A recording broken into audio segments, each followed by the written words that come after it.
Olá, alunos, tudo bem? Bem-vindos à nossa primeira aula do módulo sobre fonética e fonologia, aqui do nosso curso completo de língua portuguesa para concursos vestibulares e Enem. Ok? Aula de hoje, primeira aula, aula inaugural aqui do nosso curso.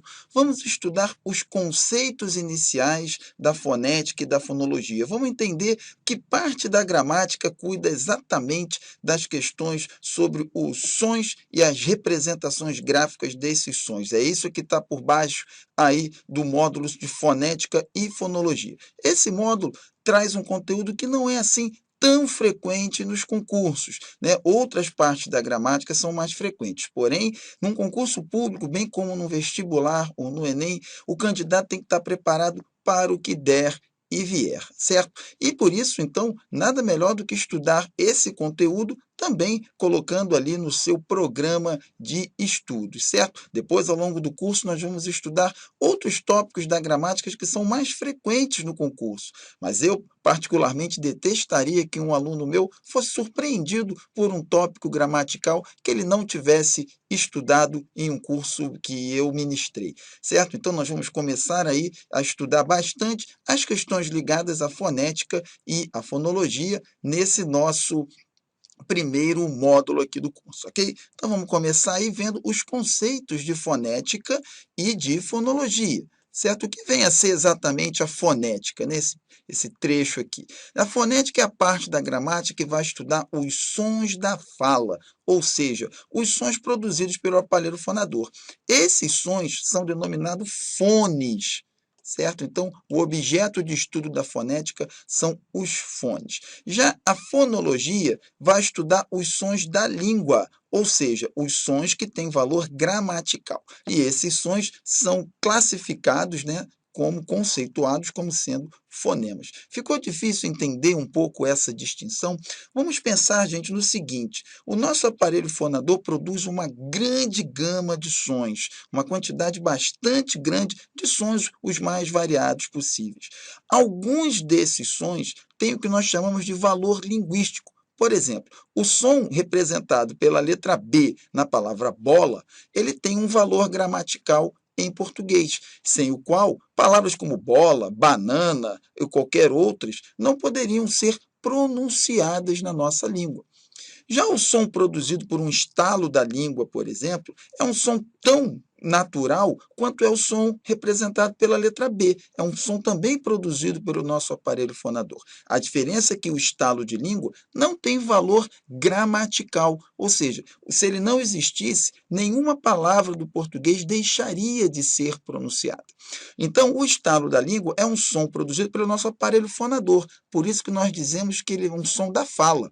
A fala aqui é entendida como o nosso mecanismo articulatório de produção de sons. Já o som representado pela letra B, ele é um som da língua. Por quê? Porque ele é utilizado nas palavras de uma língua, no caso, da língua portuguesa, certo? O estalo da língua, portanto, é um fone e o som representado pela letra B é um fonema, certo? Quando nós estudamos a fonética e a fonologia, sons que são meramente produzidos pelo aparelho fonador são descartados, ok? A descrição gramatical não se preocupa com esse tipo de som, mas se preocupa com os fonemas, na forma como eles são produzidos e no valor que eles têm no sistema gramatical do português, correto? Então, o nosso estudo é fonética e fonologia, mas grande parte dele é mais fonologia, porque nós vamos estudar somente os sons que têm um valor linguístico, correto?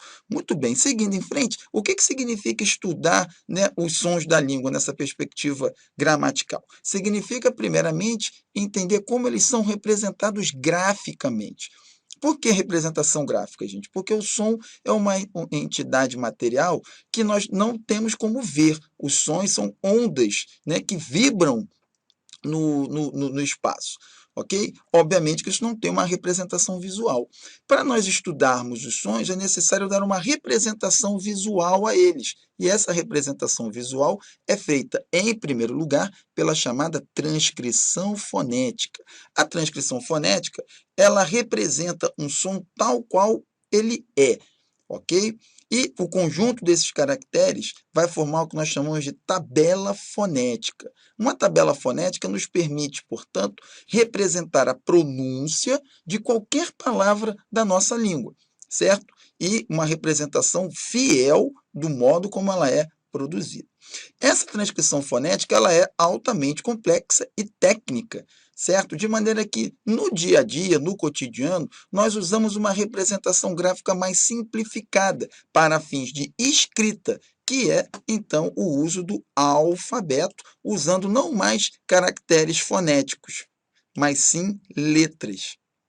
Então, existem duas formas de a gente representar os sons de uma língua. Nós podemos fazer uma transcrição fonética deles, né, que vai servir para um estudo mais detalhado dos seus aspectos sonoros, e podemos utilizar letras, que vão ser justamente usadas na comunicação escrita. Uma regra de ouro da fonética e fonologia, portanto, é não confundir o fonema, a sua representação gráfica, com as letras. Isso porque o nosso sistema alfabético ele não é perfeito, no sentido de que existem letras que representam mais de um som e existem sons que são representados por mais de uma letra. Existem também letras que não representam som algum. E existem sons que não têm nenhuma letra específica para representá-los. Okay? Então, isso faz com que haja sempre uma diferença entre os fonemas de uma palavra e as letras que os representam. Ou seja, o uso de letras não transcreve o aspecto sonoro da língua com perfeição. Certo? E os concursos exploram muito isso. É o ponto que vocês têm de estar mais atentos nesse âmbito da fonética e da fonologia. Como eu disse, na língua portuguesa não há correspondência exata entre fonemas e letras, ou seja, não há uma letra para cada som, um som para cada letra, né? Existem irregularidades para as quais o aluno atento, né, tem de estar ligado. Vejamos então, a letra S, ela pode representar mais de um som. Temos lá, por exemplo, a letra S representando o som Z, como em casa, o som C, como em saco. Ok? A letra X, representando o duplo fonema, o dífono, e vocês vão estudar isso um pouquinho mais adiante. O que é o dífono? Repare que o X aqui, ele representa dois sons. Você tem fixo, né? O som K e o som S, representado na mesma letra. Pode representar o som X, como em lixo, ou o som Z, como em exato, ou o som C, como em sintaxe. Repare, então, que a letra X pode representar 4 diferentes tipos de sons. A letra C, por sua vez, também. Você pode ter o som K, como em faca, ou o som C, como em cidade, por exemplo.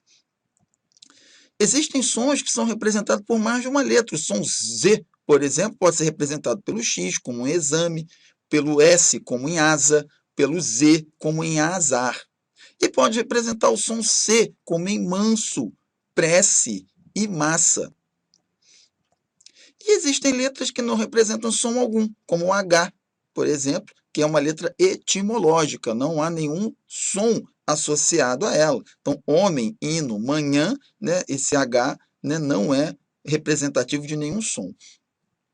E há sons para os quais não há letras específicas. O som Nh, por exemplo, é representado por um grupamento de letras. O Lh, a mesma coisa, né? O dífono, KS aqui também, certo? Os sons nasais, como irmão ou campo, não há uma letra específica que represente esses sons. O que acontece, portanto, pessoal? Pode haver palavras com mais letras que fonemas e palavras com mais fonemas que letras. E como é que a gente sai dessa armadilha nos concursos? Jamais confundindo fonema com letra. Tem de estar bem atento para os sons que as letras estão representando dentro daquela palavra, certo?